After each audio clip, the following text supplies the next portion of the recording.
윤석열, 김건희 부부 정권에서 벌어지고 있는 해괴한 일은 8년 전 박근혜 정권 때와 참 닮았습니다. 두 정권의 대처법도 복사판입니다.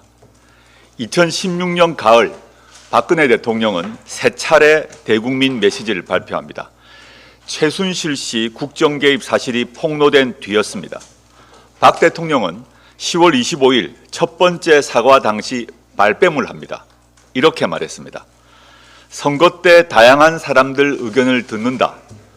최순실 씨는 과거 어려움을 겪을 때 도와준 인연으로 대선 때 연설 홍보 등이 국민에게 어떻게 전달됐는지 의견이나 소감을 전달해주는 역할을 했다.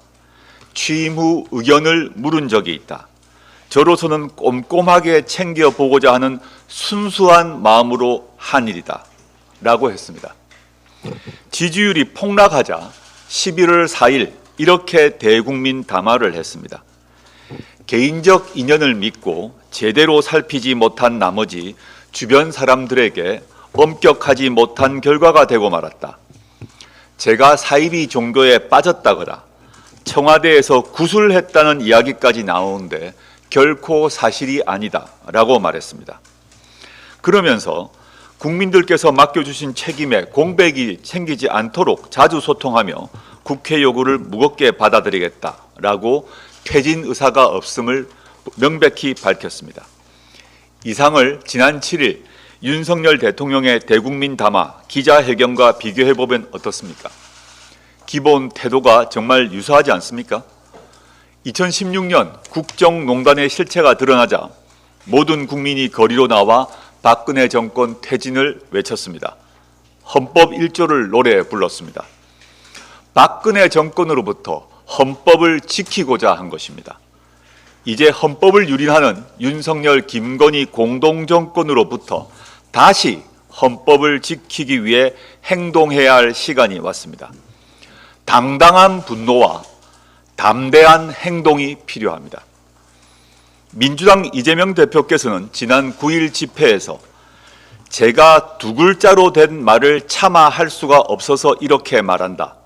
국민이 위임된 권력을 남용하는 그들에게 책임을 물을 때가 됐다 라고 하셨습니다.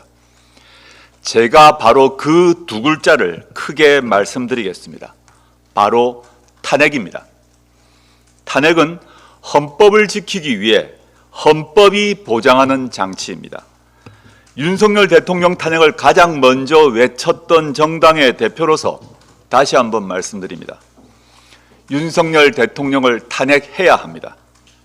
김건희 씨를 구속해야 합니다. 검찰을 해체해야 합니다. 어떤 분들은 대통령 하야를 요구하고 누구는 퇴진을 말하고 또 임기 단축 개헌을 말씀하시는 분도 있습니다. 그 어느 것도 윤석열, 김건희 두 사람이 순순히 받아들일 리 없습니다. 그것을 모르는 사람은 아무도 없습니다. 또한 탄핵이나 개헌은 모두 국회 200석 동의가 필요합니다. 그렇기 때문에 지금 제일 중요한 것은 국민의 정당한 분노를 모으는 것입니다. 그 힘이 충분히 모여야 탄핵도 개헌도 가능합니다. 조국혁신당은 대통령 탄핵을 위해 우선 노력하되 개헌, 퇴진, 하야 등의 가능성에 모두 문을 열어둘 것입니다. 모든 정당, 모든 언론, 그리고 시민사회에게 정중히 묻습니다. 윤석열, 김건희 공동정권에게 개선 가능성이 있습니까? 윤석열, 김건희 공동정권이 2년 반 더 지속되도록 놔둘 것입니까? 그렇지 않다면 어떤 방식이 조금이라도 빨리 퇴진시킬 수 있는 방식입니까? 아까 박근혜 대통령이 세 차례 대국민 메시지를 냈다고 했습니다. 2016년 11월 29일 담화문은 이랬습니다. 대통령직 임기 단축을 포함한 진퇴 문제를 국회 결정에 맡기겠습니다. 정치권이 논의하여 국정의 혼란과 공백을 최소화하고 안정되게 정권을 이양할 수 있는 방안을 만들어 주시면 그 일정과 법 절차에 따라 대통령직에서 물러나겠습니다.